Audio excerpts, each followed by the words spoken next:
जय श्री कृष्ण। धार्मिक व्रत कथा में आपका दिल से स्वागत है। आज मैं आपको श्रावण मास अध्याय महत्व कथा सुना रही हूँ।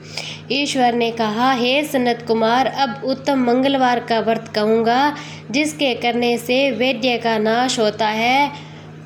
5 साल तक इस व्रत को करें। इसका नाम मंगला गौरी व्रत भी कहलाता है। यह पाप को नष्ट करने वाला है। विवाह के अंत पहले श्रावण शुक्ल पक्ष के पहले मंगलवार के दिन इस व्रत का शुभ आरंभ करें। पुष्प मंडप निर्माण कर उसे शोभित करें। नाना तरह से फलों रेशमी कपड़ों से विभूषित कर उसमें देवी की प्रतिमा स्थापित करें। यथाशक्ति उस प्रतिमा का अर्चन करें। उस प्रतिमा में मंगला गौरी का उपचारों से 16 दुर्वा दलों, 16 चिड़चिड़ा दलों से, 16 चावल, 16 चने की दाल से अर्चन करें। 16 बत्तियों का एक दीपक हो या 16 दीपक जलाकर भक्ति द्वारा दही चावल का नैवेद्य अर्पण करें। देवी के नज़दीक सील लोटा रखें। इस प्रकार 5 साल तक व्रत अवश्य करें। फिर उद्यापन कर माता का व्यान प्रकार सुने। मंगला गौरी की एक सोने की प्रतिमा या आधे पल या यथाशक्ति सोने की प्रतिमा भी बनवाए। सत्य के अनुसार सोने या चांदी आदि से निर्मित घड़े को चावल से भरे। उस घड़े के ऊपर पहनने के कपड़े और झोली रखें। उसके ऊपर मंगला गौरी की प्रतिमा भी रखें।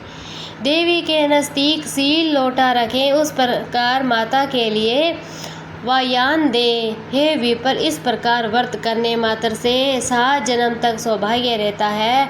पुत्र पौत्र संपत्ति आदि से युक्त हो वह क्रीड़ा करती है। सनत कुमार ने ईश्वर से पूछा, हे शंभु, हे महादेव, इस व्रत को पहले किसने किया था और किसको इस व्रत करने का क्या फल मिला है? ईश्वर ने कहा, हे विपर, पूर्व काल में क्रुदेव में श्रुति कृति नाम का एक शास्त्र ज्ञाता कृतिमान तथा शत्रु रहित राजा था। वह 64 कलाओं का जानकर धनु विद्या विशारदा पुत्र शुक को छोड़कर उस राजा को सब आनंद था। संतान के लिए राजा बहुत ही चिंताकुल हो गया। तब ध्यान युक्त हो देवी की आराधना करने लगा।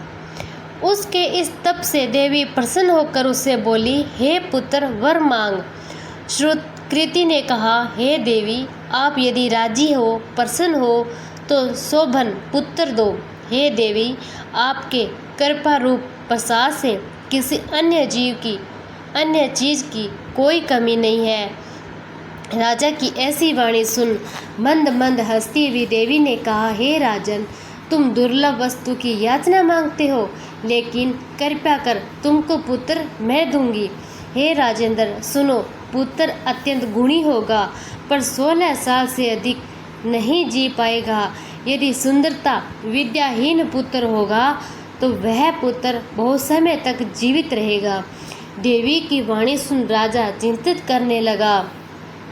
उसने अपनी भार्या से विचार कर गुण विशिष्ट संपूर्ण लक्षण युक्त 16 साल की आयु वाला ही पुत्र मांगा।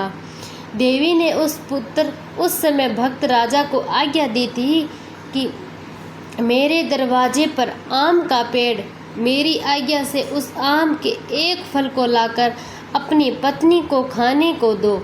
उसके खाने से उसी समय रानी निसंदेह गर्भ धारण करेगी। राजा ने प्रसन्न हो देवी की आज्ञा अनुसार अपनी पत्नी को आम्र फल दिया। उसके खाने से पत्नी ने गर्भ धारण किया। उसके 10वें महीने में देवतुल्य पुत्र पैदा हुआ। हर्ष शोक से संपन्न राजा ने उस पुत्र का जात कर्म आदि संस्कार किया। शिव स्मरण करते हुए उसका चिरायु नाम रखा। जिस समय उसने पिता 16 साल प्रारंभ हुआ, उसी दिन से पत्नी राजा को चिंता भी होने लगी। राजा ने विचार किया, यह पुत्र बड़े ही कष्ट से प्राप्त हुआ। अपने समक्ष इसकी दुखद मृत्यु हम कैसे देख सकते हैं? अतः राजा ने पुत्र के मामा के साथ उसे काशी भेजने का प्रबंध कर दिया। राजपत्नी ने अपने भ्राता से कहा, तुम कार्पटिक भेष धारण कर इस लड़के को काशी ले जाओ। मैंने पूर्व में पुत्र प्राप्ति के निर्मित भगवान मृत्युंजय की विनती की थी। हे पुत्र, तुम इसी समय यहाँ से चले जाओ। इसकी यत्न से रक्षा करना। वह अपनी बहन की वाणी सुनकर भांजे को साथ लेकर काशी चला गया। रास्ते में जाते हुए कई दिन बाद आनंद नगर पहुँचे। वहाँ संपूर्ण समृद्धि से युक्त वीरसेन नाम का राजा था। उस राजा की कन्या संपूर्ण लक्षण संपन्न मंगला गौरी नाम वाली रूप लावण्य संपन्न थी। उस समय वह बालिका सखियों सहित अपने गांव के समीप रमणीक बगीचे में खेल रही थी। उसी वृक्ष राजपुत्र चिरायु तथा उसका मामा दोनों वहां पहुंच गए। वे दोनों बालिकाओं को देखने की इच्छा से वहां ठहर गए। इतने ही समय में क्रीड़ा करती हुई उन बालिकाओं में से एक बालिका क्रोधित हो अत्यंत कठिन दुर्वचन इस दुर्वचन को राजपुत्री ने सुनकर कहा, तुम अयोग्य वाणी क्यों बोल रही हो? मेरे वश में ऐसी स्त्री नहीं जो मंगला गौरी के वर प्रसाद से मंगला गौरी व्रत के प्रभाव मात्र से मेरे हाथ से चावल जिसके मस्तक पर गिरे सकी उसके साथ विवाह हो जाने पर यदि थोड़ी आयु वाला तो भी चिरायु हो जाएगा। सब बालिकाओं अपने अपने घर चली गई। उसी रोज राजकन्या का विवाह उस दिन था। दृढ़ धर्मा राजा के पुत्र सुकेतु नाम वाले को देना निश्चय हो चुका था।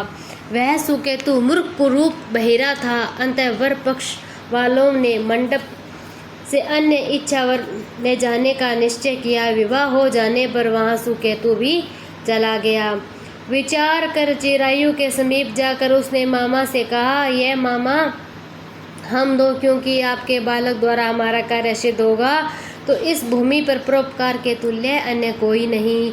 यह वाणी सुनकर लावण्य कर उसका मामा हृदय से राजी हुआ, क्योंकि इन्होंने पूर्व में वाटिका में बालिका की वाणी सुन ली थी। लेकिन वर पक्षीय जनों ने कहा, आप लोग इस बालक को क्यों चाहते हैं? कार्य सिद्ध के वास्ते वस्त्र अलंकार आदि मांगा जो जा सकता है। आप लोगों के गौरवार्थ फिर भी मैं देता हूँ। उसने चिरायु को वहाँ ले जाकर विवाह कार्य सिद्ध किया। जब सप्तपदी आदि कार्य होने पर रात में गौरी शंकर के समीप वह चिरायु पुत्र सुप्रसन्न चित्त से राजकन्या मंगला गौरी के साथ सो गया। उसी रोज चिरायु का 16 साल समाप्त था। उसी रात को सांप के रूप में काल वहाँ आया और उसी समय देव योग से राजकन्या उठ गई और वह सर्प को देख भय विहल कांपने लगी थी। उस समय धीरता से राजकन्या ने सांप की पूजा 16 उपचार से अर्चन कर पीने के लिए बहुत सा दूध दिया। दीन वाणी से उस सांप की स्तुति भी की। मंगला गौरी ने प्रार्थना की कि मैं उत्तम व्रत करूंगी, मेरे पति देव उस सर्प से जीवित हो जाए। ऐसा कीजिए कि इस समय उस सांप ने कमंडलों में प्रवेश किया और चोली से राजकन्या ने उस कमंडल का मुख बांधा। तदनंतर उसके पति देव शरीर के अंगों को एड़ते हुए जाकर उठ गए। अपनी पत्नी से कहा, हे विपर, मुझे भूख सता रही है। उसने माता के समीप जाकर लड्डू आदि लाकर पति को दिया। उसने प्रसन्नचित्त हो भोजन भी किया। हाथ धोने के समय उसके हाथ से अंगूठी गिरी, वही पान खाकर फिर से वह सो गया। फिर वह राजपुत्री कमंडलू पत्र को फेंकने गई, लेकिन विधि विधान से बाहर जाने पर चमकते हुए हार की क्रांति देख विषय का प्राप्त हो गई थी। उस घट में स्थित हार को अपने कंठ में धारण किया। उस रात अवशेष रही तो चिरायु का मामा उसे ले गया था।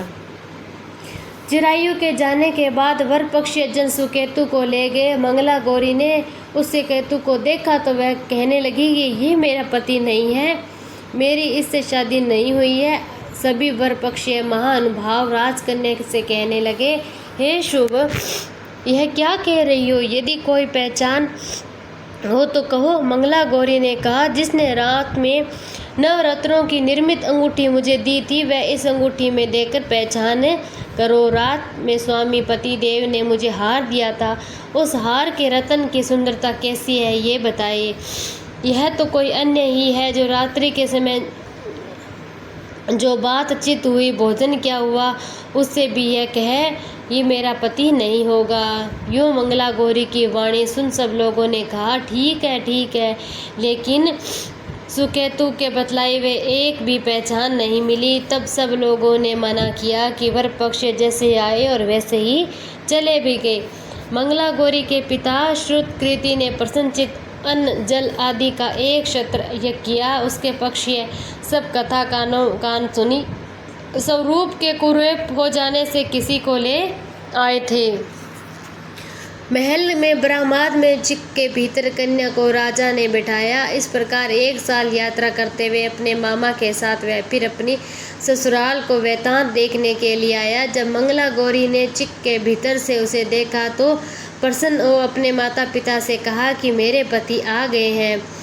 राजा ने उसे बुलाकर राजा ने पूर्व कहे हुए सारी पहचान देख पवित्र मुस्कान वाली पुत्री को चिरायु को सौंप दी। शिष्य लोगों के सहित राजा ने विवाह उत्सव वस्त्र धारण आदि यक्ष गज रथ तथा बहुत सी चीज़ें भी साथ में दी। फिर वह चिरायु अपनी पत्नी एवं मामा के सहित कुलनंदन सेना सहित अपने नगर आया। जब चिरायु के माता और पिताजी ने प्राणियों के मुखार बिन से उसके आने का समाचार सुना तो विश्वास नहीं हुआ, क्योंकि भाग्य विपरीत कैसे हो सकता है। इसी बीच वह चिरायु माता तथा पिताजी के पास आ गया। प्रेम मगन हो चिरायु ने भक्ति द्वारा अपने माता पिता के चरणों में प्रणाम किया। माता पिता ने उसे चिरायु मस्तक सूंघकर परम आनंद प्राप्त भी किया। मंगला गौरी पुत्र वधू ने भी सास और ससुर को प्रणाम किया। पुत्र वधू को सास ने अपनी गोदी में बैठाकर सब बात भी पूछी। महामुने मंगला गौरी पुत्र वधू ने श्रेष्ठ व्रत महत्व और कुछ इतिहास तथा सब कहा। शिव सतन कुमार से कहते हैं कि हे संतन कुमार, इस मंगला गौरी व्रत को आपसे कहा, इसे जो सुनेगा या कीर्तन करेगा उसके सभी मनोरथ सिद्ध होंगे, इसमें कोई भी संशय नहीं है। बोलो हर हर महादेव की जय हो।